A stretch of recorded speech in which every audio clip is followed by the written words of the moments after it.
What is good, Fantasyland? We are back in the district. Week 4, high stakes playbook.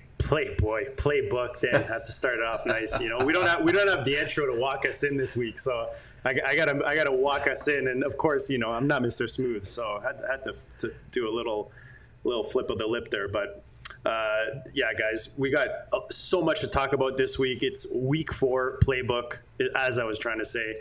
The GOAT District high stakes show with my man Dan, the overhyped sleeper, one of the sharpest minds I know in the game.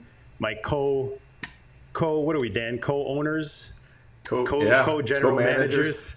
Yes, in the high stakes streets. And I got to tell you, Dan, I mean, does anything matter other than our 3-0 main event right now? Like first place in the league, you know? That's a nice one for sure. We got and we've got a variety of dynasty rosters, some of which are doing good, some of which are struggling a little bit. But you know, the struggles are more in like getting the wins rather than necessarily scoring the points. So Dan, there's nothing like spending your Sunday morning contemplating De'Ami Brown or Trey Tucker, and then losing the week by 3 points because you went with De'Ami Brown. You know, like it just it hurts to see that 40-pointer on my bench. But a lot happened in week 3. Tonight we're going to be talking the medical tent, so we're going to go through some injuries, like the most prolific ones with regards to week 3, because there were a few, Dan, unfortunately. We'll talk some headlines, some waiver wire gems, traps, some deep stashes, and some buy and sells, you know, dynasty streets, FFPC streets. We're going to talk about all of that in tonight's show, Dan. Let's get right into it because we do have a lot to talk about it. Inside the medical tent, Mike Evans, unfortunately, hamstring. You know, we've seen this every year now. He's expected to miss 3 to 4 weeks. Is he? I think Hartitz actually put up that since 2019, he's had a hamstring injury pretty much every season, which is why I say, you know, it's a little expected. Yeah, it's the yearly hamstring injury for sure. And, you know, they're saying 3 to 4 weeks, and Evans says, you know, maybe on the short end of that. You know, basically what it comes down to, I think, is, you know, this just further cements Igbukah as being, you know, the wide receiver you really want to own in this offense because, you know, we might have Godwin coming back this week. If we don't, then it's definitely going to be the Igbukah show. But even if we do, I mean, you know, Igbukah is still going to be counted on heavily, and you know, I think you're probably looking at Sterling Shepard on the waiver wire too. I mean, you pretty much have to be. Yes, he's definitely someone I had noted down for some segments when we talk waiver wire later on. But 10 points, 13 points for Evans. I mean, where he was going, pretty disappointed so far. I know they have the offensive line issues. Baker's making it work either way. They're 3-0 now, winning some tough games as well. But this is definitely going to hurt. Is Godwin back? Is he supposed to be back this week? Did I see that somewhere? That's a possibility, is what they're saying. Okay. So that I'm kind of planning as if he's likely to be back. But, you know, when you're talking about, well, how much am I going to bid for Sterling Shepard? I think you can't really be thinking that way too much. I mean, you almost have to be thinking about, well, what if Godwin's not back? Or what if he re-injures himself? Or, you know, all kinds of things like that.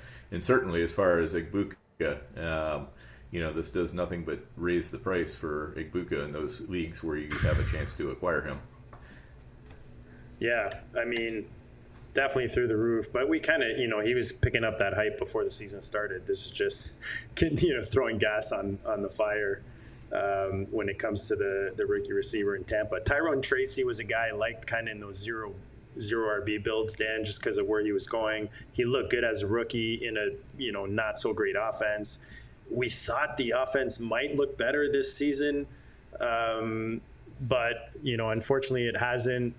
Both Tracy and Scadaboo, I think, both looked really good to this point, considering how that offense looks. But Tracy, unfortunately, a shoulder injured this past week, and he's expected to miss 2 to 4 weeks. So now the Scadaboo hype keeps building now. It's funny how some of these rookies, right, especially with an injury, even some second-year guys that we'll talk about later on. But how do you think this affects the Giants' running game right now?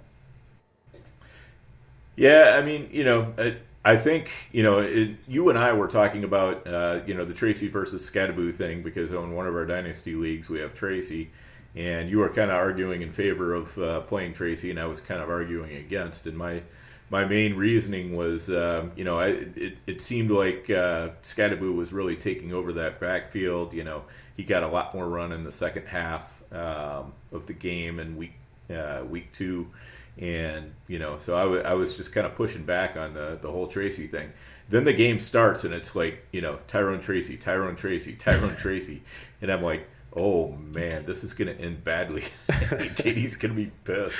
Those are the only ones we think about on Sundays, right? Are the ones that you and I will if we're both torn on it, that's the one that's like creeping on your mind the whole time.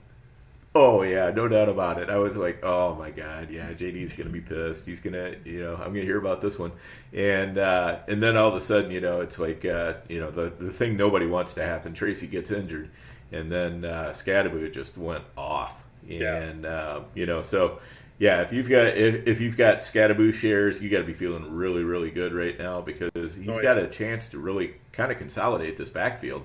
If he does well the next couple weeks, I mean, Tracy might be more the definite backup when he comes back. If he starts struggling with the full-time job, spits the bed a little bit, that could be the window that Tracy needs to and maybe reclaim the lead back role, or at least be, like the 55% guy or whatever.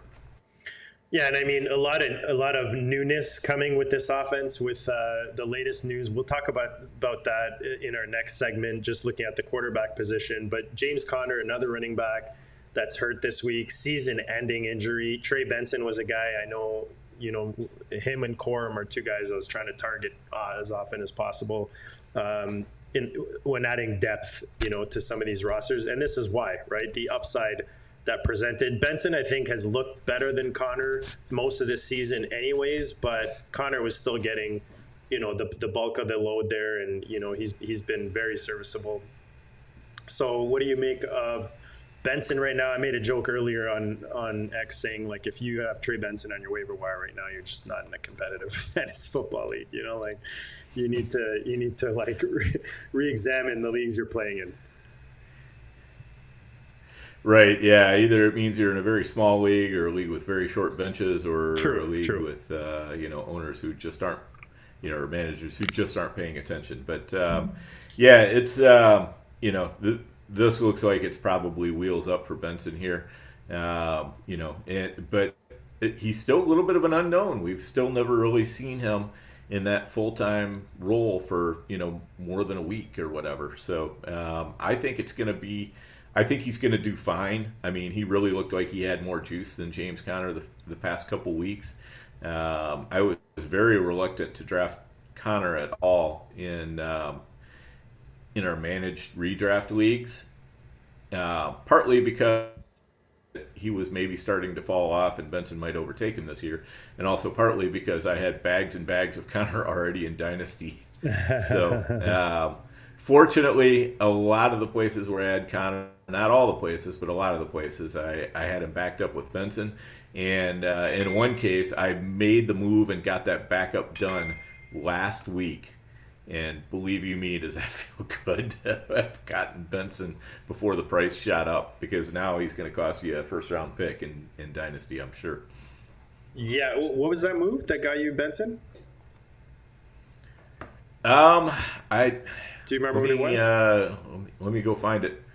Yeah, I'll look for it. You can talk up Benson curious. Or move on to. Curious. If you find it, let me know. Jatavius Sanders. It's funny. I just picked up Sanders this past week off waivers in a dynasty, FFPC dynasty. He was sitting there. I needed a bit of tight end depth, and of course, high ankle sprain, so he's out multiple weeks. Carolina, Dan, looking awesome. They looked like the 85 Bears out there.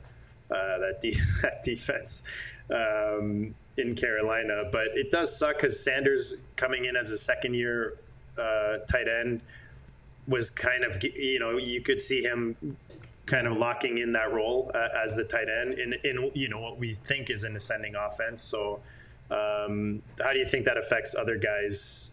Maybe Coker, when he comes back, is a little more needed with Sanders out. Like, who even replaces him? I don't even know. Is Tommy still there?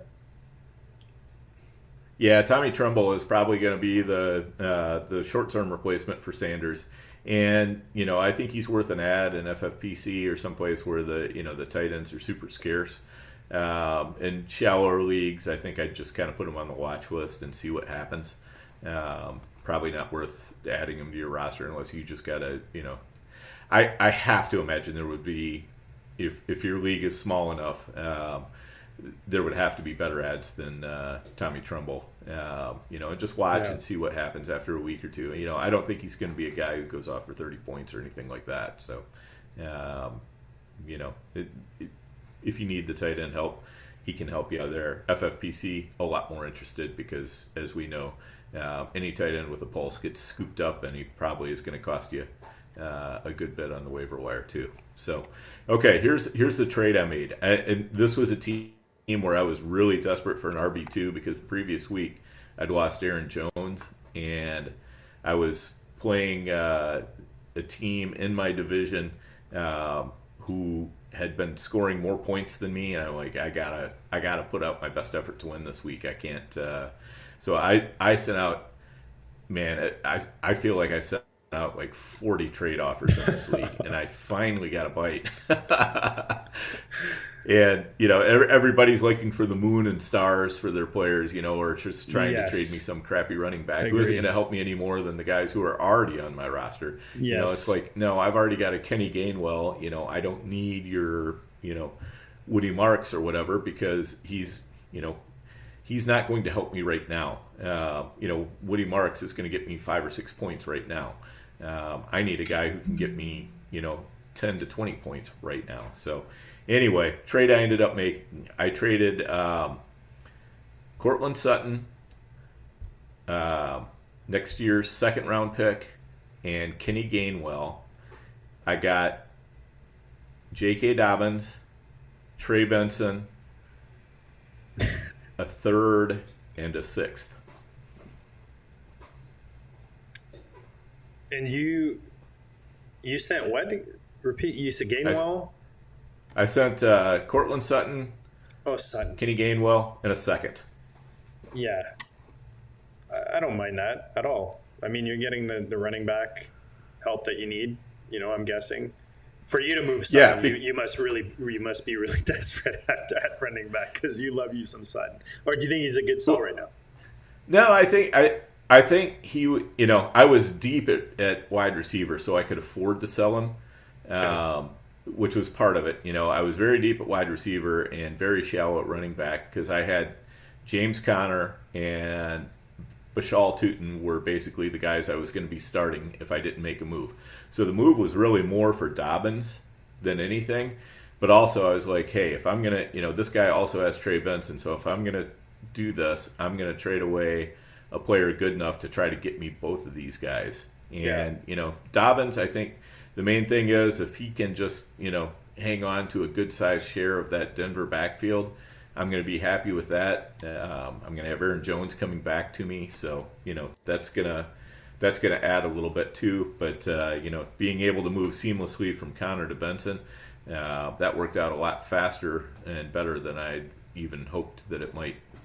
Never mind, man. After 3, J.K. Dobbins an RB1. He's the RB12 right now, fantasy points per game. He's giving you mid-teens pretty much consistently every week.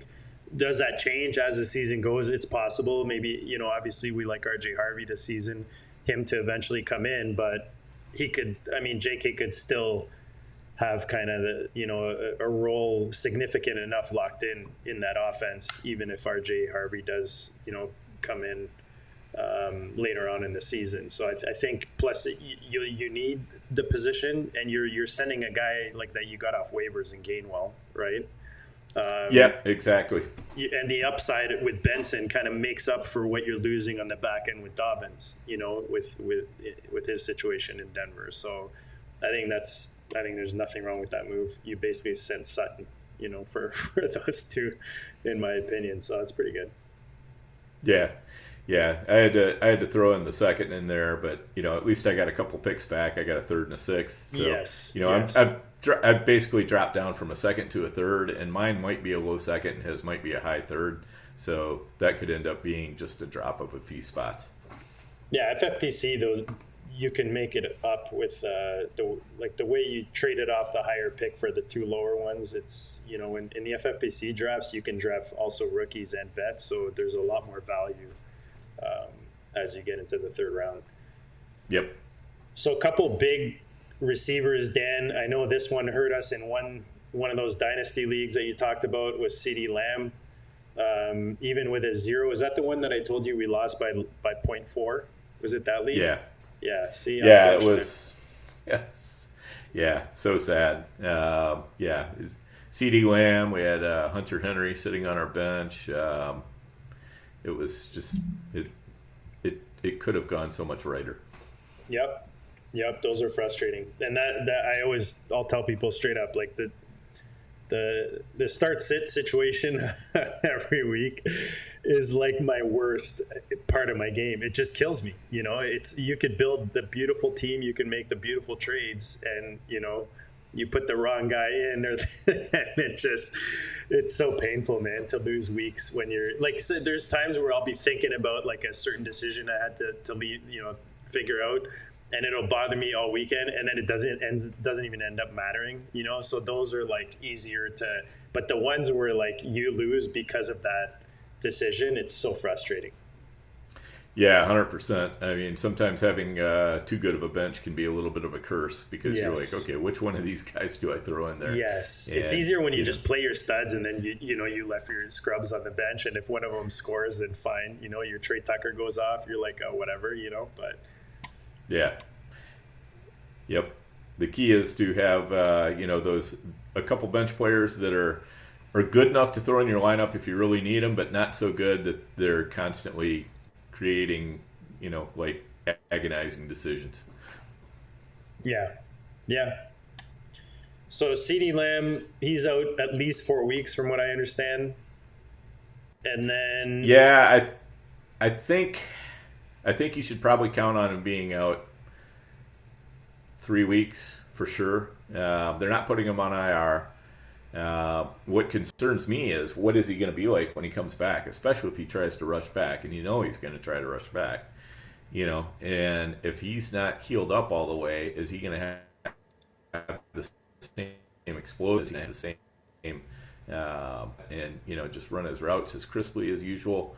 That worries me. I mean, this could be something that's kind of a little bit of a drag on him for the entire season. Yeah, which sucks because that's some high capital that you pay to get that guy on your roster, no matter what. Right, and if Ceedee Lamb is playing, are you putting him on your bench? Probably not. Yep. I can't imagine the team that would have wide receivers so good that you're like, yeah, I'm going to throw Lamb on my bench and we'll just wait. Yeah, that is too bad. I'm trying to pull up his their upcoming schedule because I mean. You got to think Pickens is going to just get peppered. We see probably Tolbert come back in the picture somehow. Yeah, I think, basically the best move is probably to pick up Ferguson because Pickens, everybody's going to be all over. Ferguson, I think, is going to go just absolutely nuts because he is Dak's security blanket now. So I see Ferguson having a huge role. And as far as a free agent pickup, I'm going to be targeting Turpin over Tolbert because Turpin just gets used in so many more different ways. Yeah, and I think true. He's got a little bit more juice than Tolbert as well. I like that. Only 2 players, Dan, right now with more targets than Jake Ferguson in the NFL after 3 weeks. Can you name them? Let's see. Yeah, not off the top of my head. Puka Nacua and Chris Olave. Okay, yeah. Yeah, I did notice Olave was way up there in targets earlier this weekend, and Puka makes sense too. 37 But Dallas, targets. Dallas has got Green Bay on Thursday night this week. Yes. That's pretty much a big stay away for me on pretty much all Dallas players. At the Jets, even at Carolina is kind of scary after what we saw. They shut out Atlanta. Yeah, I think that was more on Atlanta sucking than Carolina's defense being that good, but. But then at home against Washington, then at Denver, like this is a pretty ugly schedule coming up here for Dallas. The team that's already, not looking. That's why when you're talking about Ceedee Lamb, I'm like, is he really going to want to come back? Like, is he really going to rush to get back if they're like, I mean, maybe they can beat the Jets at New York. Week 5. Yeah, I think the Jets are definitely beatable. Carolina is definitely beatable. Washington's a division game. Those are always hard fought. So, they can go either way. So Green Bay and Denver, those are the ones that seem really scary. But, yeah, it could turn into a rough slide here if they can't get their act together on offense, because Lord knows they don't have it together on defense yet.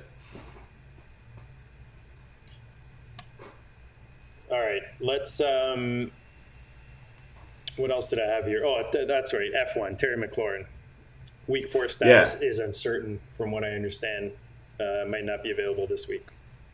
No, I think it's definitely not available this week, and my guess is with a quad like that, the question is more of how many weeks he's going to miss than will he miss the week. The way they're framing it, they're playing awful coy, but I'm thinking that this is a multi-week absence. Unfortunately. So I think you've got to be taking evasive action if you've got McLaurin on your roster. I would definitely be, going out there and targeting I don't know if Noah Brown's going to be back this week or not, but Luke McCaffrey for sure would be an option. Yeah, and he's looked decent. Like he's been, he's had his moments so far. If you can trade, you can try to trade for Debo, but he's probably going to be pretty expensive. Maybe you can get Zach Ertz or something like that. There's going to be other ways to play the passing game here, but it's gonna hurt a little bit if you had McLaurin, because you got basically nothing out of him until this past week when he started looking pretty good this week. And then all of a sudden he goes out with that quad injury, and it's like this could be a lost season for McLaurin. Yeah, Debo could really pay off his like with the volume he's going to get, and he's 3rd in the league right now, yards after the catch. Like he's primed to have a big season this year, and he was at a nice value as well, where he was going in drafts this offseason. A couple concussion protocols and some notable mentions. Dan, pick whatever if there's any of them that stand out. So Noah Fant and Alec Pierce are in protocol. I mean, Gesicki fans are happy to hear that if they still have him on their roster. Notable mentions Najee Harris, unfortunately out for the season. I mean, we kept hearing all off season, 4 years now, over 1,000 yards, never missed a game, and unfortunately he's out for the season. I mean, those Hampton shares right now are looking beautiful on my roster stand, but it's unfortunate for a guy who's been kind of duking those. Is that the word I'm looking? No, ducking. Ducking, yeah. Ducking. The injury bug, I guess, overall. Duking, I think, is the Canadian pronunciation. That's it. Nice. Yep. Yeah, so Najee there, Michael Mayer, who's starting to look like he was going to get a bit more involved in that offense, especially if maybe Bauer is going to take a day off. Colston Loveland, I know you like coming into the season. We both like him as a rookie coming in. Unfortunately, he's dealing with a bit of injury there and is probably out a couple of weeks. At least DME Brown, I talked about earlier. Not only did he not get me enough points versus Trey Tucker, but he's obviously injured now. And Mac Jones. I mean, Mac Jones. It sounds like Purdy's coming back this week, but he kept the ship. I guess. Yeah. What did he get? 2 wins? Did he get the 2 wins? Trying to think now. On who? Sorry. for 49ers with Mac Jones. Did he get the 2 Oh, wins? yeah. Mac Jones got both wins. Yes. Yeah, that's definitely. right. So, I mean, anytime a team, and we're seeing it now, with Wentz in Minnesota, like anytime these teams lose their top quarterback, especially one they just signed to a big contract and still get the W, it's always a bonus. Yeah, for sure. And, it looks like Purdy will probably be back this week, so got to like that. All right, let's get headlines, storylines, headlines, QB shakeups. We talked about Jaxson Dart. Well, we started talking about, obviously, the running back situation there in New York. The nice thing, Dan, is this is one of those where it surprises me, but it doesn't surprise me. Like, it surprised me because they brought in 2 other quarterbacks before they drafted Dart, and Jameson and Russ. So you think, like, okay, they draft him and they're going to let this kid sit this year. But you know how it is, Dan. There's pressure. People have jobs. They don't want to lose them. They are on Sunday Night Football looking like they could maybe put up a fight against the Chiefs, and then just everything falls apart. And you see Dable like on the sideline looking all stressed, and then they show like the shots of like the owners and the general manager in the press box and stuff. So like I knew it was coming. The TV knew, everybody watching knew that we were going to get this news at some point this week, because you could see like the sweat off the Giants coaching staff. So this gives them is it the best thing for Dart? Who knows, right? Everyone's got their opinions, but it does give the team kind of a fresh start. The problem, Dan, is they start off against the Chargers, which has been one of the hardest teams to put up points against this season. Yeah, absolutely. I mean, I think if he didn't do it before, Russell Wilson sealed his fate by just that last set of downs when they were, basically on the goal line. It was, whatever in goal, 1st and goal, 2nd and goal, 3rd and goal, 4th and goal. And he kept firing the ball, like he wasn't even giving his players a chance, and if especially on 4th and goal. Yes. I mean, I can understand throwaways on other downs. Hey, I'm not going to put the ball in danger. Maybe the next down I'll be able to, get a better look or whatever. But on 4th down, there is no, there's no 5th down. And you're not going to get a penalty if you fire the ball way out, there's no way they're going to call any sort of defensive penalty to give you a fresh set of downs. At that point, you got to try to fit it in somewhere and hope something good happens. Because if it's an interception, oh well. But you got to wonder if Russell Wilson was going, I don't want that interception on my record, so I'm just going to fire this one off, and we're going to lose this game anyway. And it wasn't what the tone that you wanted to see from your starting quarterback. It's funny you mentioned that, because I remember thinking that. I'm like, is he throwing it? Like, there was some of those times where I thought he was maybe like overthrowing the player or something, because I'm like, but he was doing it way too often. I'm not a quarterback or anything, but I was like, should he be throwing it away like that easily? That often? Right, exactly. And it just, it was a dumb move, especially on 4th down. As far as Jaxson Dart, I mean, I'm really excited about him. I think he's potentially a very good quarterback. We'll find out. The one thing we know is we don't really know very much about evaluating quarterbacks. And I don't care who you are, whether you're an NFL GM or a fantasy guru or just an average Joe. Evaluating quarterbacks is really, really hard. But what I do know is, man, he faces a murderer's row schedule. His next 6 games, JD, he's got the Chargers, as you mentioned, at home. And then he goes to New Orleans. That's the easy game on the schedule. Mm-hmm. But then it's back home against Philadelphia, on the road against Denver, on the road against Philadelphia, and then back home versus the 49ers. That is going to be crazy difficult for a new quarterback. I mean, those are some sophisticated defenses, some great coordinators. I mean, they're going to be throwing the kitchen sink at this kid. Who do you think made that call, Dan? Do you think that's the coaching staff that made that call, or the GM? I think it was the coaching staff. I think they had to. I mean, I just don't think they could continue to run Russ Wilson out there. I mean, imagine, if you go out for your next game here against the Chargers And, after Russ Wilson fires, 4 balls way over everybody's head in the end zone, and you trot him back out there as a starter again. I mean, No, boos but are going to be raining down on the stadium. There's going to be, they're going to have the airplane with the banner, that says, fire Dable, running around the stadium during the game. That's just what you can guarantee is going to happen. But going through this tough schedule with a rookie, like this could really hurt his confidence. You know what I mean? Like could he come out of it and everybody thinks he's, the next Patrick Mahomes or whatever? Yeah. But at the same time, this could really crush his confidence as a rookie. It could. And, I hate to put it this way, but I think if you look at it from Dable's perspective, he's going, if I keep running Russ Wilson out, I might get fired. But why not Jameson? Why not throw Jameson in first if you're going to get maybe bring Jaxson in against New Orleans at least as a first game or something. I don't know. Just potentially, yeah. I mean,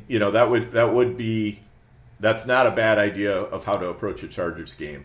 Is at least put Jameis out there, but I'm still not sure that I don't know. I think the way that Dable's got to be looking at it is, I got to get the kid out here. I'm going to lose my job, and you know what? If the kid gets overwhelmed and it crushes his confidence, that's going to be the next coach's problem because I'm not going to last the year. So Dable's looking at the only thin ray of hope that he's got is, I'm going to put Dart out there and hope like hell he can swim. Because that's the only way he's saving his job right now. And then you've got Carson Wentz, Dan, just looking like Joe Montana out there in Minnesota. I mean, what's the talk this week? Please tell me they're not like saying, "Oh God, put him in instead of McCarthy." Yeah. I mean, I don't think he looked like Joe Montana. Most of the damage was done by the Vikings defense. So huge numbers on the scoreboard, but Wentz was doing a lot of handing off. We did see 3 touchdown passes though, which we love to see. And he got those 2 of them to our boy Hawk, and then had 1 to Oliver. Was it 2 to Hawk? Yeah, I think it was 2 to Hawk. Mason got 2. Yeah, Mason got a couple on the ground. So great performance by the Vikings defense, a solid performance by the Vikings offense. The Bengals defense, I don't think is the hardest hurdle to overcome. But yeah, I like Carson Wentz. I think he's one of those guys who, given the fact that he's working under Kevin O'Connell, and O'Connell is such a great quarterback whisperer, I see Wentz as being a guy who can hold it together for a few games, and I think that's what they're going to ask him to do.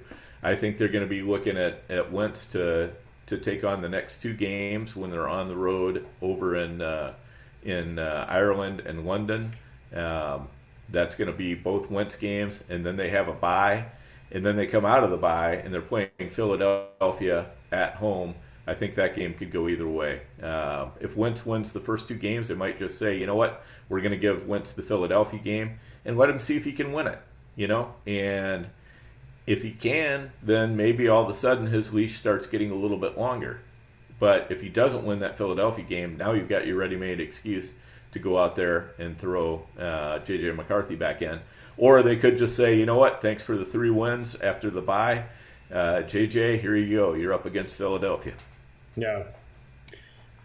Yeah, I'm definitely not giving up on J.J. I've talked about it. I mean, I feel like he played a couple of good defenses. This is just his first season starting. You know what I mean? Like you gotta give this guy some space to breathe, to feel the game. The level that it's at, all that kind of stuff. Adapt. I think people are too quick to. If anything, he's I've got him in my buy section for tonight. If you're in like super flex and you want to add like in a dynasty, I would definitely like a triflex, something like that. If I needed a good third quarterback, I would definitely make that move if I can get him on the cheap. For sure. So Carolina, we talked about a bit. I was joking about the 85 Bears, but they put up they shut out Atlanta, and then the Browns win a tight one against Green Bay, mostly because of their defense. Are these a couple defenses that you either want in these redraft leagues we play in, or are they defenses you're worried when your studs are going up against them? I'm not scared at all of the Carolina defense. I think that game was more on Michael Penix having just an atrocious game. And the Carolina defense took advantage. I mean, it was, they made some plays, there's no doubt. But I don't know if they're making those plays against a quarterback who's playing well. So I'm a little bit less worried about Carolina. The Browns, they've got to. So let other people bid on them in FFPC leagues. Okay. Yeah, I'm not going to put out any great amount of I would just be looking other places than Carolina entirely. No, that's why I want to bring it up, because that's you've got a like San Fran on defense right now. You lose Bosa, you're kind of like, is there something better out there? I'm telling you, Dan, these defenses, like I picked up Seattle last week on some teams, and that was worth the $18 that I paid, man, because they scored me like 17 points this week. You know what I mean? That 17 or 18. I mean, that helps you win that week in some leagues. Yeah, I kept a lot of teams afloat that had no business staying afloat with the Vikings defense this past week. Yes, that was another one. That was a huge one. Yeah, sorry, I didn't mean to cut you out, but that's kind of why I want to bring these up every once in a while, because as much as we laugh at kicker and defense in these FFPC redraft dynasty leagues where you got to start them, they can make or break your defense. I mean your week, and we picked up Aubrey in a few leagues that we have together, and when those guys score teens for you, you're that's helping you a lot, versus the 7-8 points or whatever it is that everyone else is getting. Right, exactly. And I think the Vikings are one of those defenses to hold on to. I think they're a very, very good defense. I was shocked at how bad run defense they played the first 2 weeks. Yeah. And they got it together against Cincinnati. And, Chase Brown did nothing on the ground. They just completely shut down the run game. And the Browns, I know you mentioned them as well. I think they're a really, really underrated defense. They held the Bengals to 17 points with Joe Burrow at the controls. And that opened my eyes right there. I mean, I kind of went into the season with, I think the Browns have a pretty good defense. But I wasn't taking them to start the season because I knew they were playing the Bengals. And when they hold the Bengals to 17, I'm like, really a good defense. Now, of course, then they go and get shellacked by Baltimore, but they came back home, played Green Bay, and tough defense won the game for them. Under 60 yards, Dan, rushed against the Cleveland Browns right now. They are the number one rushing defense when you're looking at yards against. And even in the air, they're fourth right now, defense, when you're looking at yards per game. Basically. Yeah, when you hold Derrick Henry to single-digit yardage, that's something. Man, that's a whole other story. Derrick Henry and his timely fumbles, Dan, are a little frustrating right now, I'm sure, for Ravens fans and that coaching staff. The Patriots are another one who has him in fantasy as well.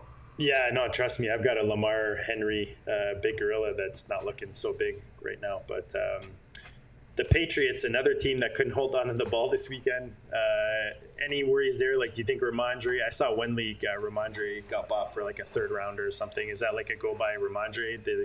There's probably not going to lose. I know you're a big Hendo guy. We haven't seen him yet. Maybe he's a buy low right now. How do you feel about the running back situation in New England?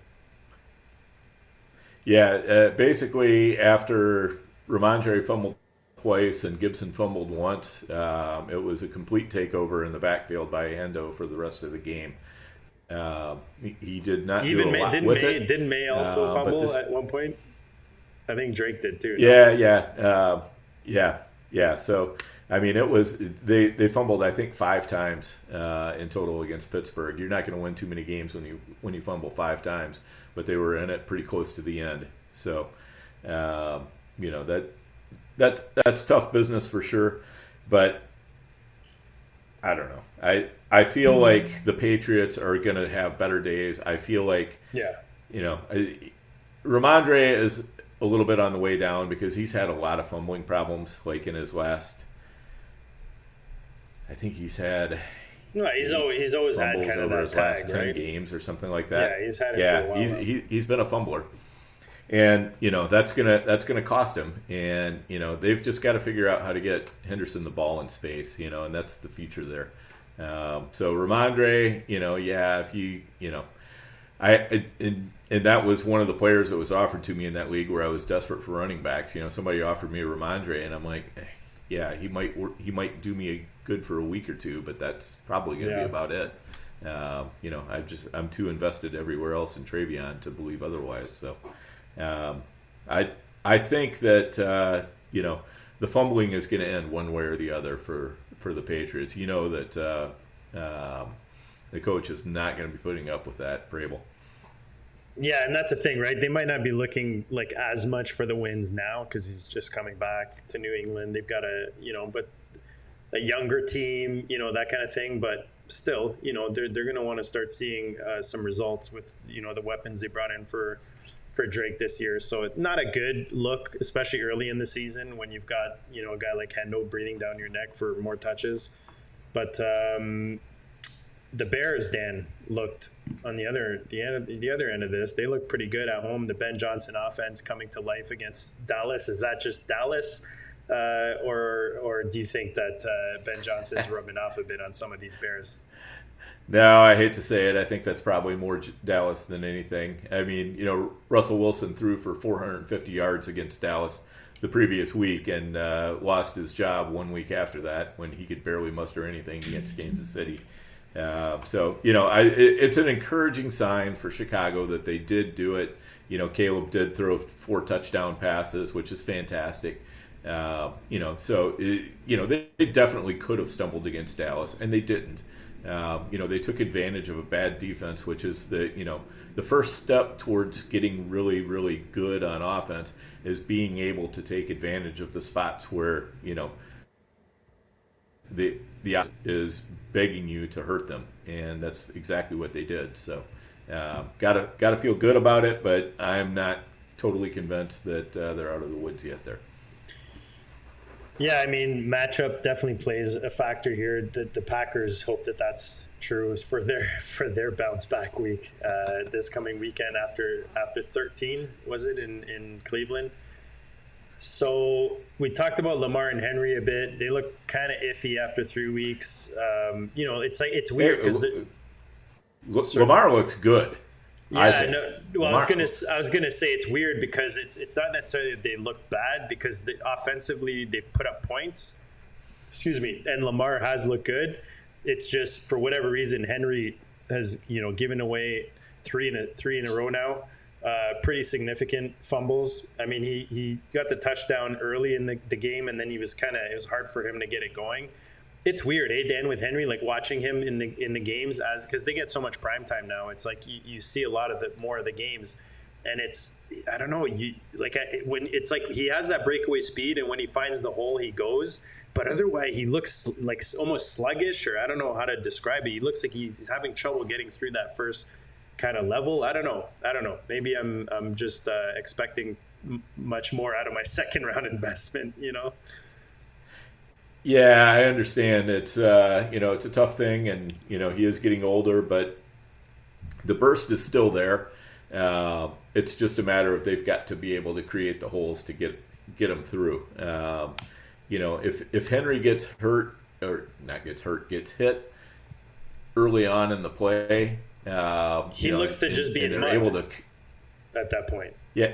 Right? Yeah, it's just like what you want to do is you want to get bodies on him so that he can't develop that speed, because that much speed and that much weight moving at the same that equals a lot of power. That's when tacklers start bouncing off him, and he can use that devastating stiff arm and everything else. But they got down to the goal line, Dan, at one point, and I remember the Detroit defense just shut him out, and I was like, what the hell? Yeah. You have Derrick Henry and Lamar Jackson. You can't put it in from a yard. But yeah, that's the funny thing about Henry is he's not the greatest of super power runners. You know what I mean? Yes. Like you throw enough bodies at him, you think for his size, he'd just be like, rawr, like just like throwing guys off of him. And we've seen the stiff arm once in a while, but he's already got momentum at that point, in those highlight reels. Right, exactly. That's where his stiff arm is really devastating, is when he's got that momentum. He's really good at using it there. I don't know if you want to. I see a Ray Corona question in the. I was going to throw it up. I was going to actually say, Ray, we're going to get to it, but here we got a couple questions. You know what? Let's answer some questions, Dan. Let me remove this thing right over here. There we go. So Ray's asking, too much invested in Atlanta offense, Penix, London, and Bijan in a 14-team PPR league. Which wide receiver would you target to tear down a bit? I guess he wants to package London and Penix, or should he hold? I feel like I know what you're going to answer, Dan, on this, because it's like something that you tell me often when I go to you. Like, do you think this is a good trade or something? And it's like, should you be selling when values are down, Dan, would be my question here? Or do you think he should spread the love a bit more and maybe, what's that word? Wow. Not differentiate, but you know what I mean? Yeah, diversify. That's it. Yeah, I mean, I think, it's kind of a tough deal, because it is a tough time to sell. But on the other hand, if you can get somebody who's giving you fair value, who recognizes, like Penix, I'm not sure if you can get that on, be able to. And I have a friend who I was talking with earlier today, and he has Drake London, and he was trying to get Bijan on his team. And the reason why I was trying to get Bijan is because an owner who had Christian McCaffrey was also trying to trade and get that Bijan share from the owner that was selling it. And I told him, I said, I don't think you necessarily want to be even more invested in Atlanta right now. I said, if you want to try to get Bijan, I said, I think that's great, because he's a little bit more quarterback proof. But right now, Drake London, if you get him and Bijan together, I'm not sure that's going to help you out. So maybe see if you can get Bijan and then try to sell London to somebody else, just so that you're not so concentrated on the Atlanta offense. So I think Ray's got the right idea. You want to probably try to break that apart and at least get one of those pieces out of there. And if you're going to move two, that Penix and London would be the two that I would move. Yeah. Bijan is the one I want to hang on to for sure. So, yes. I think it depends on the value that you can get. He's asking who would you trade him for. I would certainly, see what you can do in for like a Tet McMillan or something like that. Somebody who hasn't really totally fired off yet, but really who's looking really, really good. Yeah, that's actually a really good one, Dan. Is Tet, because he's showing enough right now, for you to get excited for what could come as a season. Whereas London, with Penix there, you don't know when that's really gonna happen. I'm trying to look the thing that with London that I agree with you, but he hasn't done much. You know what I mean? He's got 15 targets his first game. He had 8 receptions, 55, then 4 targets and 8 targets. It's always sexier when there's at least that one spike week, that you can try to sell off of. But it's early enough in the season where the name has some value, and some guys like stacks. So, you selling Penix and London together is kind of attractive to some owners maybe in your league. Right, exactly. Or if if it's one of those things where you're really wanting to upgrade at quarterback, you might look at making a move down at the wide receiver. So maybe you try to go for Debo or somebody like that, Ricky Pearsall, somebody who's perceived as a downward move but might not actually be a downward move, in order to lever up at the quarterback position. So maybe you could do, obviously we don't know who's available on what teams, but if you could get like Bo Nix for Penix, and get Debo for Drake London or something like that. Where the one team thinks that they're getting a better wide receiver and a worse quarterback, and maybe you're actually getting the best end of the deal on both ends. No, and it's 14 team, right? So it's you gotta be careful. It's harder to to trade up and just merge like a couple pieces for one, because you still have a lot of spots you got to fill. So I like kind of playing the elevator game with the two pieces on each side, where you maybe upgrade at a different position. We have one more question here, Dan. Uncle Andy, maybe this plays into later on, but Tyquan Thornton right now, a hot topic. Is this, Uncle Andy, is this dynasty or is this redraft right now? Because you're gonna make Dan cry right now if he can go buy Tyquan Thornton for Jerry Jeudy. I mean, Dan's got his. You're gonna see him with his pockets like hanging out. He's got holding all his Tyquan Thornton in his hands, just ready to give them away. Right, Dan? Right. Yes, that would be exactly it. Now, I think Tyquan Thornton might be good for another couple weeks here, but when Rashee Rice comes back, I think Tyquan Thornton, much as I love Thornton, and I do, I think he's probably going to have a lesser role in this offense. Yeah. I think it's going to revolve around Xavier Worthy and Rashee Rice and Hollywood Brown more so than Thornton. Though I got to say, Thornton has taken a really nice step here with the Chiefs. You give the guy a good quarterback, and he's looked fine. So, he's actually been somewhat impressive. And props to him, man. Props to him to take it. You like to see those guys that maybe came in, didn't necessarily give what you expected, but then they get the opportunity, Dan, later on, and they just grab it by the horn. You know what I mean? Like, they actually take advantage of it. So it's nice to see that. But I agree with Dan, where I he was a guy when we talked waivers later on, Dan, he would have been like, not necessarily my trap in the sense that I don't think he has value, but my trap in the sense that, like, you can't expect this, like, oh, he's building chemistry with Mahomes. But Worthy's not on the field. Rice isn't on the field. We don't know if Tyreek Hill is on the way to KC. Like, you know what I mean? You got to be careful with, maybe investing too much on your waiver wire, whatever it is, especially if Worthy comes back sooner rather than later, because he's basically playing the Xavier Worthy role right now for Mahomes in that offense. Right. Yeah. The best thing you've got going for you if you're looking to pick up Tyquan Thornton on the waiver wire is the fact that so many owners have,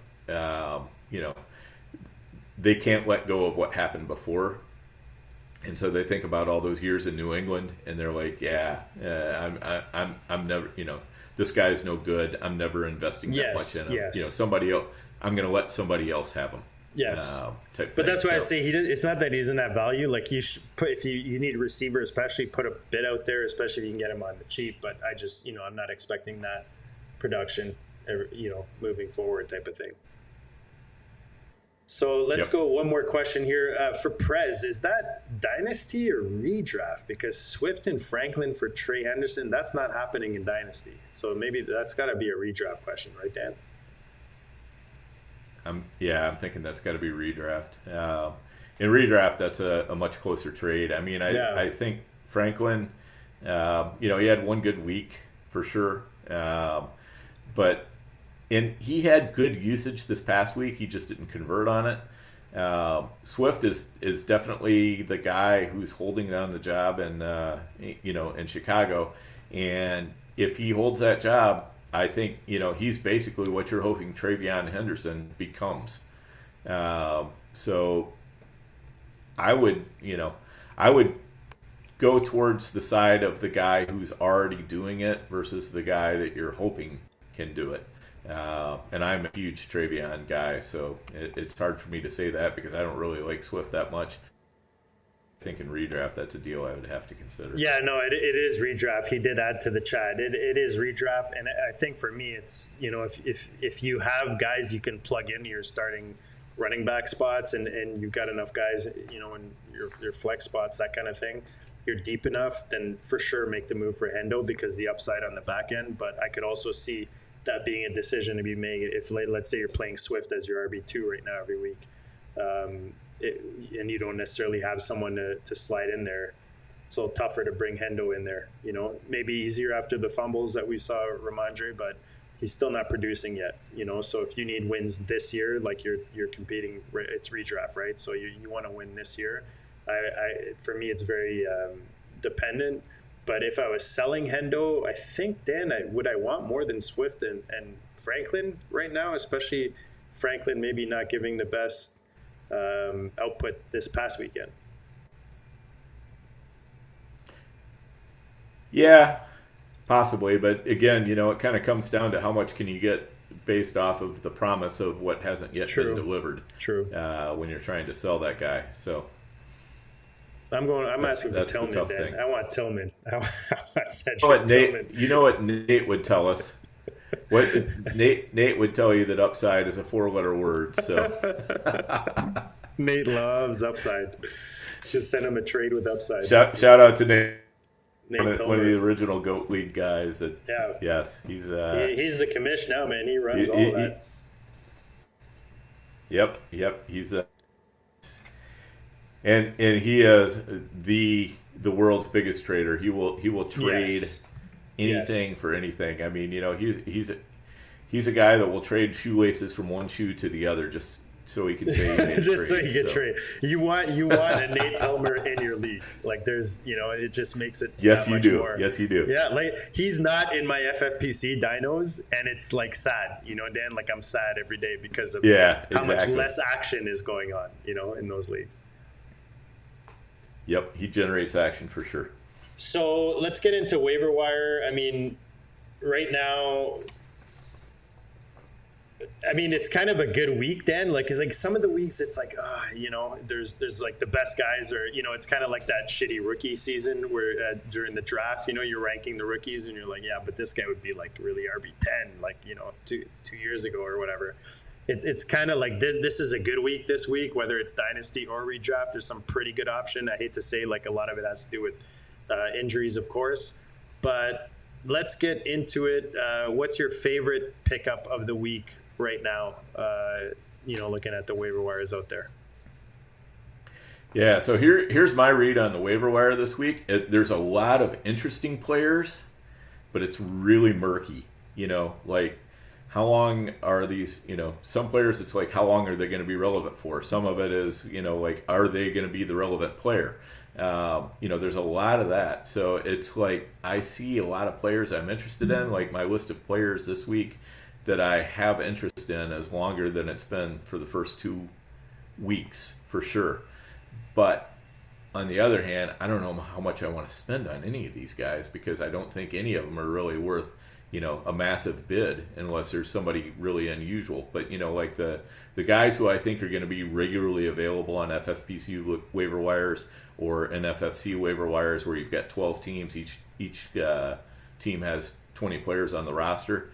So you got 240 players rostered. I don't see great ads there.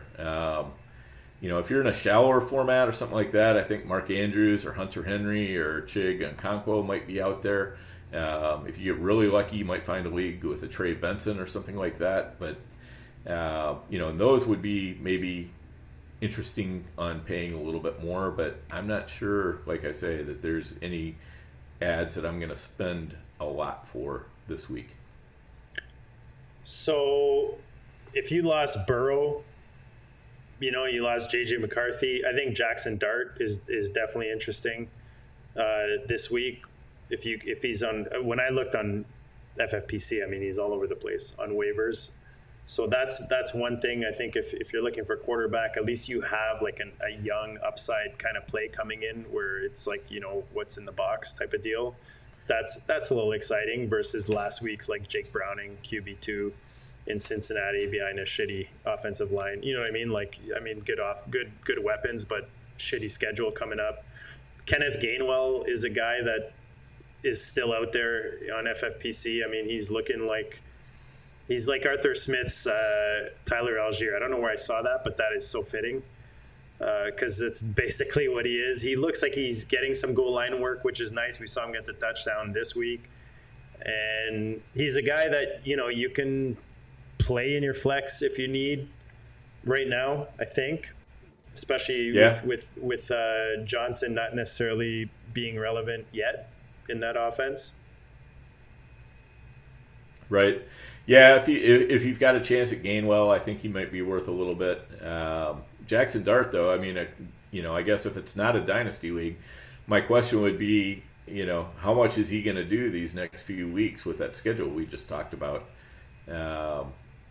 Maybe he's great right out of the box, but I'm not going to pay 30% of my budget to find out. I'll let somebody else spend that if they want to spend up that much. I'm going to put in a bid on him for sure. It might be 5 to 10% of my budget, somewhere in that range, if I really need a quarterback. But I'd also be looking at, hey, is Sam Darnold out there? I think Sam Darnold might be able to do just as well as Jaxson Dart for the fraction of the cost. So again, it kind of comes down to some of my teams won't be looking for quarterback at all, and others of my teams, I'm like, I'm not real happy with. I'd sure like to find a way to upgrade on that a little bit. Yeah, I don't disagree. It's very valid point especially with the schedule coming up. I'm looking for Darnold. I'm wondering, is he out there? But yeah, he's definitely out there in those 1 QB leagues right now on waivers. And I mean, Seattle's offense just as a whole looking good right now, putting up over 40 this week. Anyone that invested in Walker bought the dip is, I think, happy at this point. So Miles Sanders, sure. Just a couple other guys I had on my list here. Miles Sanders looking like the clear RB2 in Dallas. I think he's a good pickup with Javante's injury history. And then I don't know let me see for Dynasty, but I know redraft and tight end premium, especially one of your guys, Dan, Arando Gadsden, is looked pretty good this week. 5 for 5, 40 plus yards. Herbert was looking for him and was also looking for him, targeted him twice in the game-winning drive. So, I mean, if you want kind of depth at tight end, I think he's a good pickup this week. He's available on a lot of waiver wire right now. Yeah, I like that one. He's Dissly was out this past week, so you wonder what's going to happen when Dissly comes back. But he's, I think, an interesting speculative ad. Again, I don't think you want to try to break the bank to get him because, Dissly might just put him right back into the inactive status. But, he's a player who I thought was very intriguing all off season. He had a good training camp. The coaches talked very well about him. So, he'd be a guy that I'd like to be able to get, if it's not going to cost me too much, and stash on the back end of my bench and just let him sit for 3 weeks and see what happens. One last guy, Dan, that I had on my list here, and I think I want to make sure before he's out there actually in a few leagues, is Torrey Horton. Only 4 targets per game so far this year. But if this guy can get a bit more volume, Dan, in that, like with JSN on one side and him on the other, I mean, that's kind of sexy. For the price he was going at. I know I picked him up. Oh, fuck, am I frozen? No, you're good. No, my entire screen and everything's frozen. All right. Okay. Well, the show is going on. All right. It's funny because you talked about this. When was it? You talked about, like if I end this right now, is this going to cut the show off? And I have no idea because I'm totally frozen on my end right now. Oh, wow. Yeah. Well, everything is showing up for me as it normally does. And you're talking and you're moving around. And so. Okay. I'm going to try I think we're still going. Yeah, like I can't access anything right now. So unless you want to go with the show sheet right now, and I know the next thing. Yeah, like maybe you kind of run. I've got it until actually, you know what? I've got quite a bit in front of me, so I'll go until I can't anymore, and I'll give you the heads up. But yeah, I'm totally frozen on my side. So if you're commenting in the chat right now, Dan will have to kind of they have any good questions or anything, you can just let me know, Dan, and throw it out there. But traps, we talked a bit about Tyquan Thornton possibly being a trap off waivers. I think, like, for me, the running backs in Washington, it's looking like a straight up committee out there, and unless more injuries happen, I don't necessarily think that we're going to have one of these guys, in Chris Rodriguez, Jeremy McNichols. Now, again, similar to Thornton, it doesn't mean I don't think you should bid on them at all, or that they should be out there on waiver wires, but it's just I'm not necessarily looking to start any of these guys until further notice. You know what I mean, Dan? Yeah, totally. I think that's definitely true. And a lot of people are going to be looking at a guy like Hassan Haskins, and they're going to go, okay, Najee's out, Amari and Hampton, they're gonna start using a lot more Hassan Haskins. I think Haskins is probably going to be more of a just handcuff only. I don't think he's going to.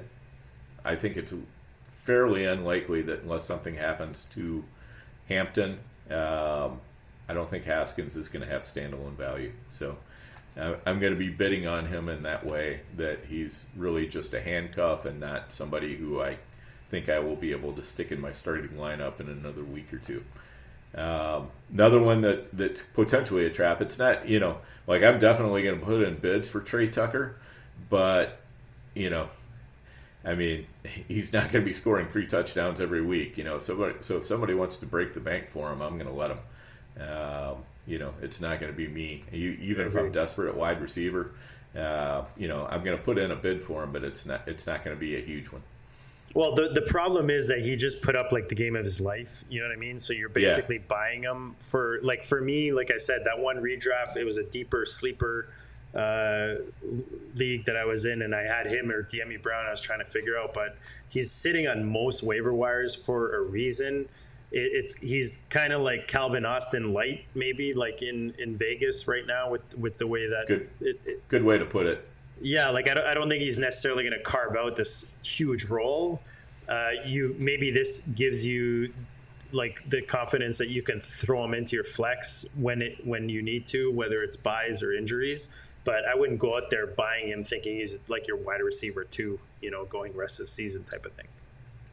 Right, yeah. I mean, it was encouraging that he picked up more targets this past week, but also Las Vegas was in scramble mode trying to play from behind.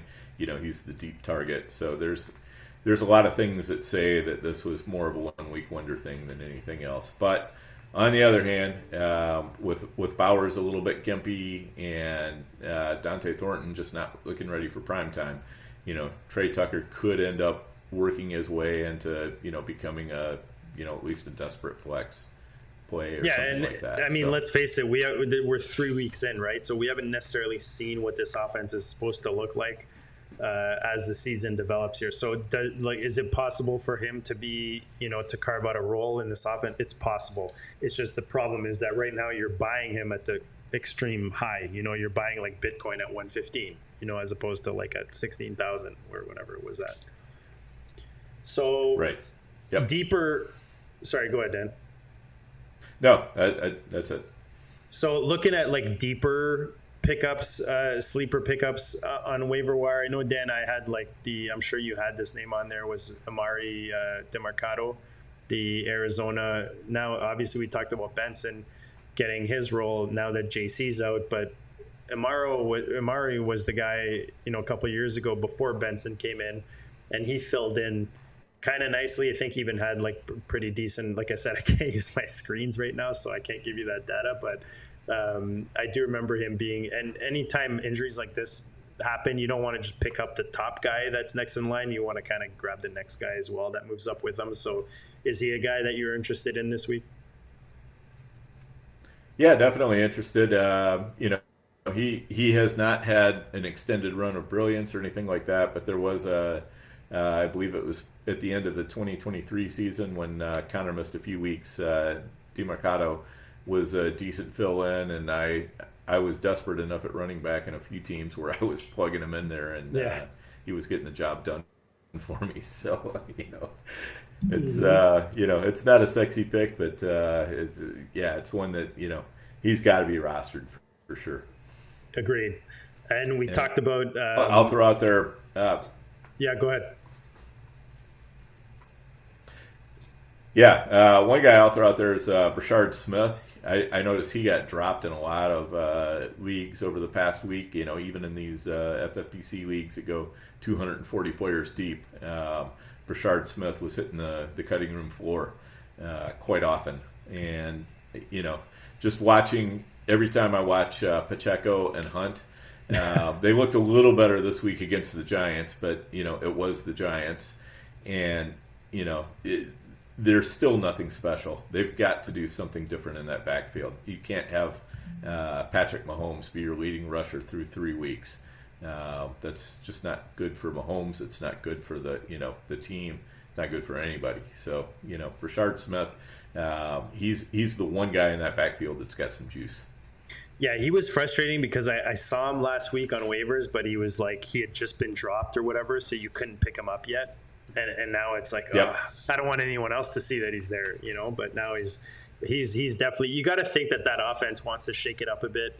So if they can, give the guy a chance, like you said, Pacheco and Hunt have not looked great. I mean, if you threw Hunt into a flex this week, he gave you 11 points or whatever it was, but he's got to score a touchdown to do that, and you never want to depend on that. So I think Brashard offers something different than what we've seen so far, and if he can carve out a role in KC.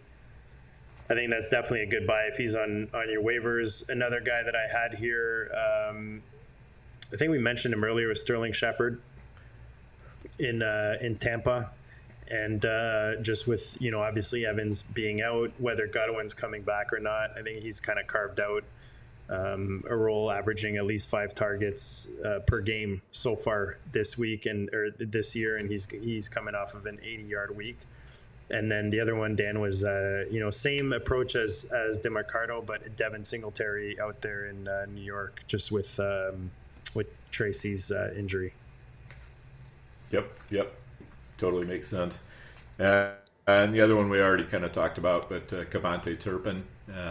Yes. If I had to pick a guy on Dallas who is gonna score 8 times this year, but isn't named Ferguson or Pickens or Lamb or Javonte, I think I might pick Turpin, just because he touches the ball in so many ways. I mean, he's a kick returner. He's so if your league's double dip where you get, if Turpin returns a kick for a touchdown, if you get those 6 points, that makes him an even better pickup. So gotta like that. So that's the waiver wire. Let's talk buys and sells right now. I feel like there's a few pretty good buys right now. I mean, for me, a buy, I'm looking at guys that didn't really have a good week, whether the week that just passed or maybe haven't necessarily started the way Fantasyland expected. So I've got about 6 names on my list, Dan. I'll let you go first because you're good at sniping me. So, as you snipe these names off of my list, I can fill in the blanks. So start us off with one of your favorite buys right now, buy lows. All right, yeah, I'm gonna throw Chris Olave out there because he's one of those guys that nobody really wants to roster, but yeah, 37 targets, that's huge, and he has not scored a touchdown yet, but I think that is coming. We've seen Juwan Johnson do it, we've seen Rashid Shaheed do it. It's coming for Olave, so I think he's somebody whose value is only going to continue to increase. I know the quarterback situation there is gross, but you know what? It means they're behind all the time, and there's garbage time points galore. So, Olave is definitely somebody I'm looking to buy if I can. Yeah, targets are crucial, Dan, in fantasy, especially tight ends, receivers. You want to get guys that are being targeted, and right now he's the most targeted guy in the NFL. The quarterback situation is not great. But if this is Dynasty, he's only 25. And B, you got to think either they bring someone else in, Shook finally comes in and gets his opportunity, or, as the season goes, you hope that Rattler can, at least be matchup, a matchup kind of guy where Olave is going to get peppered because he's had double digits every game this year. So you think, in a better scenario where he's not necessarily against a good defense, that he's going to actually put the numbers to match the targets. But targets is something you're definitely looking at in fantasy as one of your priority stats You want your pass catchers.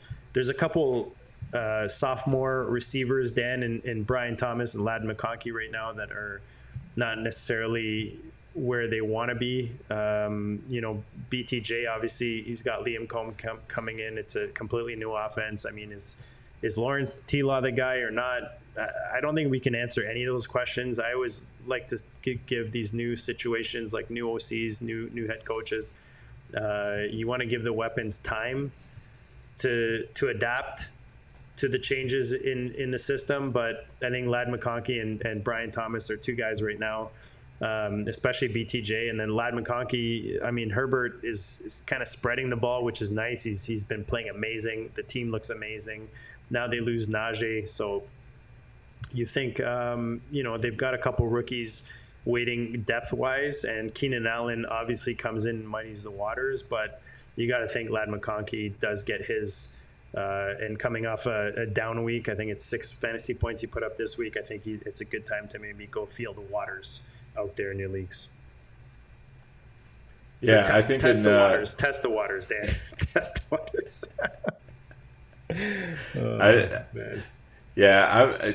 I'm with you on BTJ. I think I'd almost go the opposite way, at least in just a redraft league rather than a dynasty league.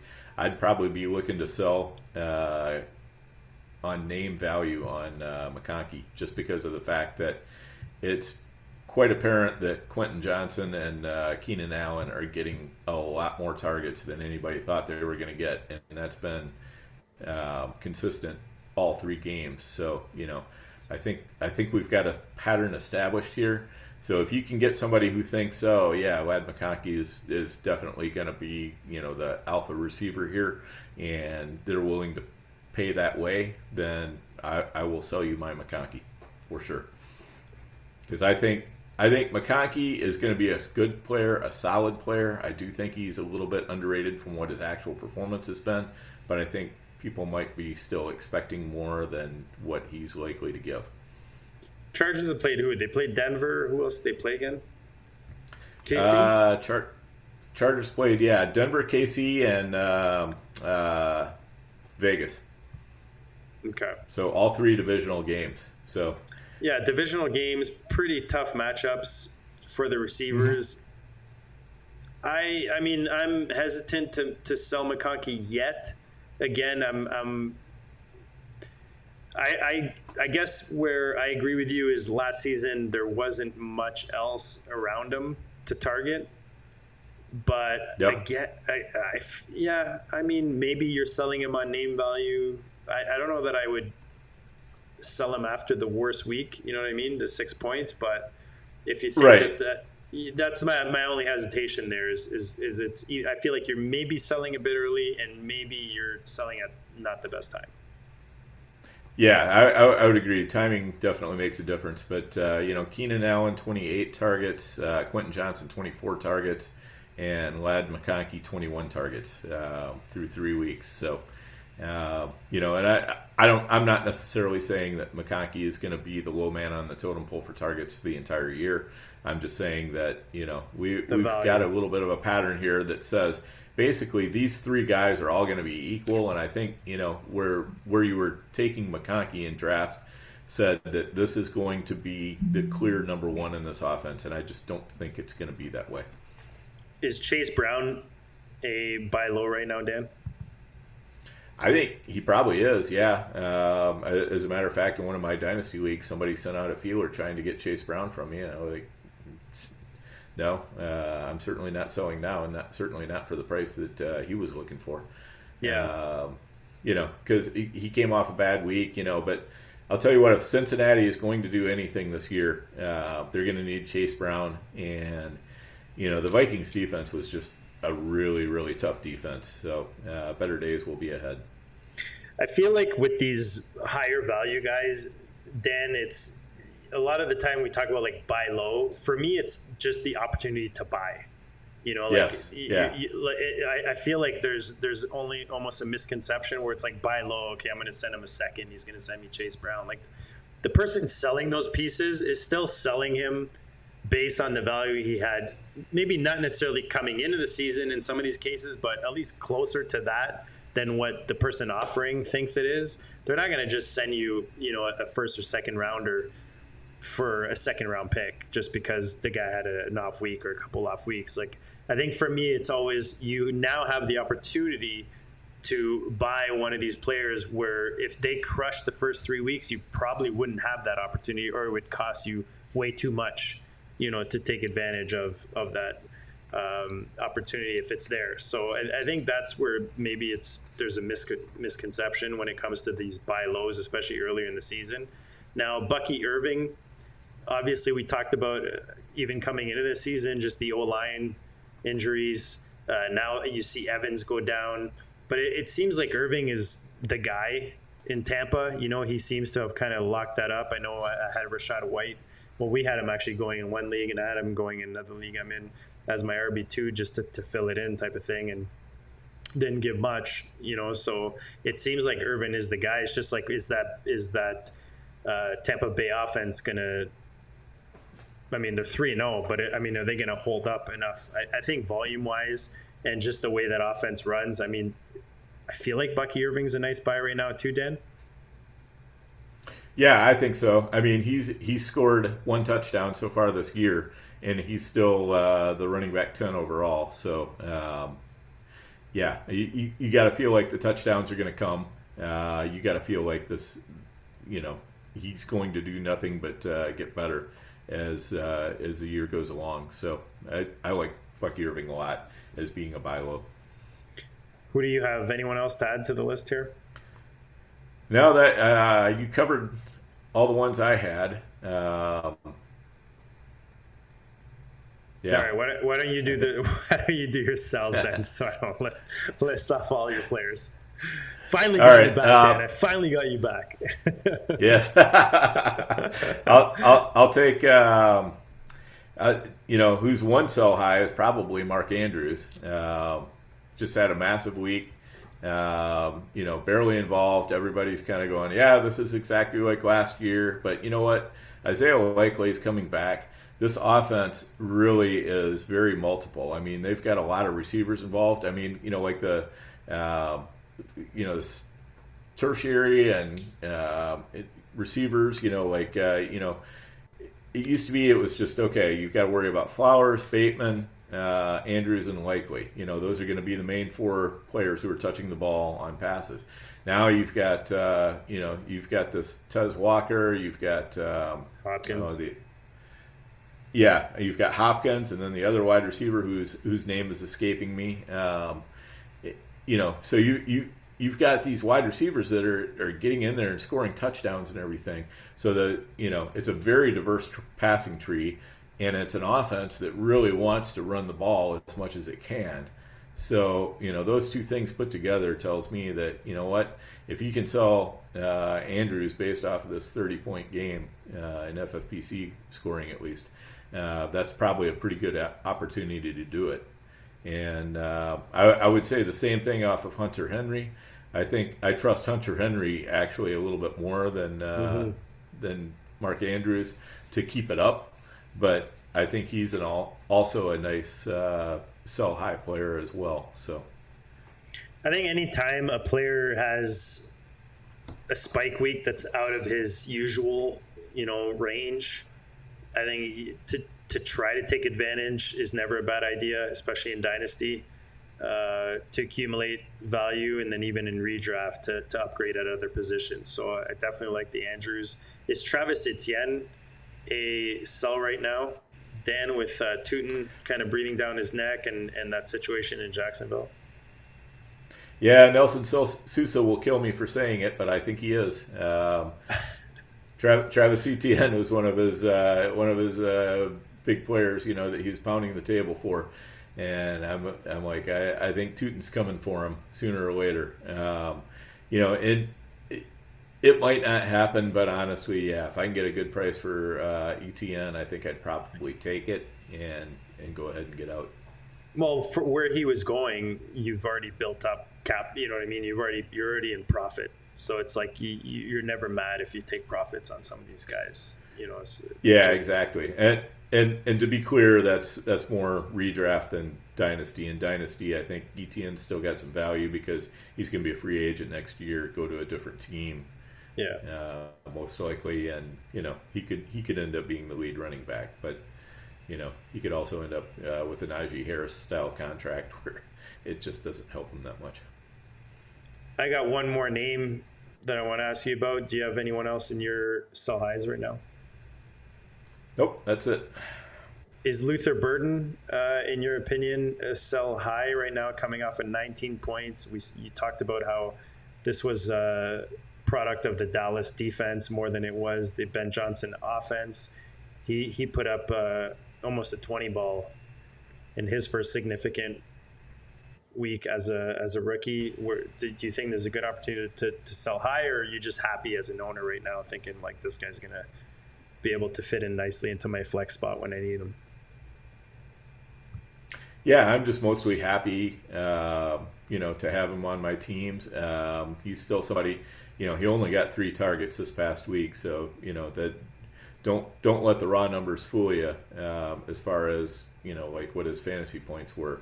You can't expect that every week off of 3 targets. So he's somebody that I'm continuing to hold on to because it's obvious that they want to use him more. They want to work him into this offense. You cannot be serious with Olamide, Zacchaeus, and say this guy is going to keep him on the bench all year. I just don't think that's going to happen. So he's going to get more and more involved as the year goes along. So honestly, I would even call him a buy high if you can say that. If his current manager is looking at the 3 targets and going, hey, I'm going to sell him off for a little bit of a profit here, I would definitely buy him as long as he's not too expensive, and then hold him on my bench. And that, Dan, is the opposite of what I was referring to earlier, where you're given the opportunity to buy a guy.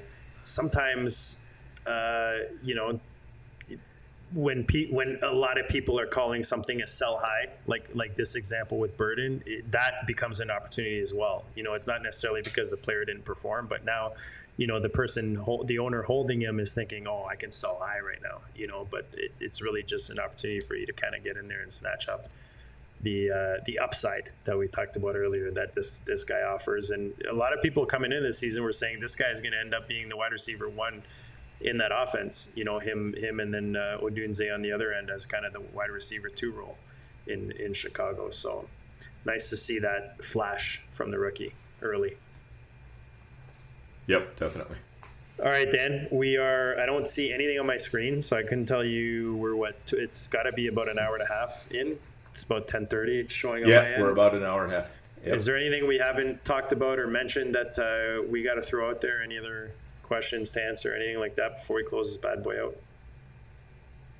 No, I think we covered most of the important stuff. So, we got pretty in depth. All right, let the people know when what you have. You guys dropped Empire earlier today, I believe, and every Tuesday. What time, Dan?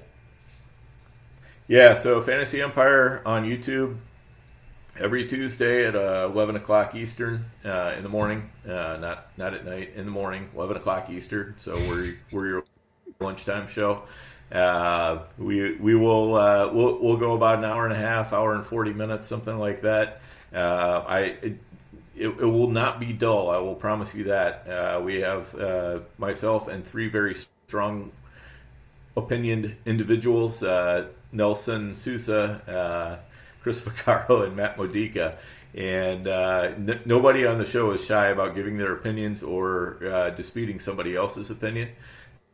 So it makes for a fun show. And we're definitely, everybody on the show is, the definition of having skin in the game. So, whatever our takes are, that we're actually out there acting them out. So it's a fun show. Make sure you check it out if you haven't. And I enjoy the fact I get to do that and I get to do this.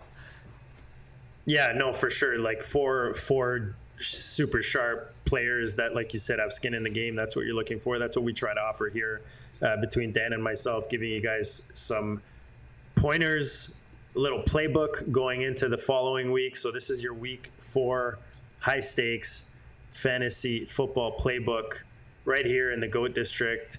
Make sure you smash that like button. Make sure you smash the subscribe. Make sure you're tuned in. We'll be back next week at the very least, Dan, next week on Tuesday to get you ready for week 5. Right now, I don't know what's going to happen. I'm just going to turn my laptop off and hope this thing shuts down, Dan, because right now I've got no way of playing anything or doing anything. I see Mason Spain in the chat. What's up, brother? We're going to get you on as soon as we can as well for one of these weekly, because another guy that's got skin in the game, as they say. But good luck to you guys with your waivers. Tomorrow's waiver night, international waiver night or weekly waiver night, whatever it is, that we're all going till the 9:59 Eastern time, till that last second, putting in those waivers, trying to get through all your rosters. But good luck with those. Good luck with your week this week, Dan, which starts on Thursday. Some good games this week. We didn't necessarily get into matchups and stuff like that, but we gave you guys as much as we could in 90, and that's it. We're out. Dan's the overhyped sleeper, no E on the end. I'm JD, the Draft Room Baller. Check us out on X, and we'll check you all later.